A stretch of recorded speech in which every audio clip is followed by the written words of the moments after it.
Azərbaycanlı şagirdlər Avstraliyanın Sidney şəhərində keçirilən beynəlxalq olimpiyadada yüksək nəticə göstərib. Qlobal Olimpiyat Center'ın təşkilatçılığı ilə keçirilən Next Gen Olimpiyad yarışmasının final mərhələsində ölkəmizi təmsil edən 10 nəfərlik komanda dünya miqyasında keçirilən bu nüfuzlu yarışda uğurla çıxış ediblər. Şagirdlərimizdən 4 nəfəri riyaziyyat üzrə yarışmada, digər iştirakçılar isə Junior English Olimpiyat üzrə yarışmada biliklərini nümayiş etdirib. Müxtəlif yaş kateqoriyalarında yarışan istedadlı şagirdlər arasında Araz Şadmanzadə, Abdulla Eyübov, Osman Əsədov və Görkəm Bilgin riyaziyyat üzrə gümüş medal, Emilya Dadaşova İngilis dili üzrə dünya ikincisi, Osman Əsədov, Royal Bayramlı, Maryam Akbarova İngilis dili üzrə gümüş medal, Aysu Hilal, Fatimə Qasımova İngilis dili üzrə bürünc medal qazanıblar. Qeyd edək ki, Azərbaycan komandası 2025-ci il aprelin 22-sində vətənə geri dönəcək.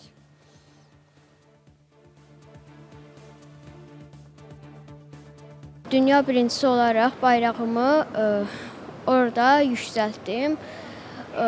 Bu mənim atamın arzusuydu. Mən bunu yerinə yetirdim. Mən qızıl aldım IMEC final yarışında Avstraliyada. 220 nəfərdən ikinci yerə çıxmışam İngilis Olimpiyadasından.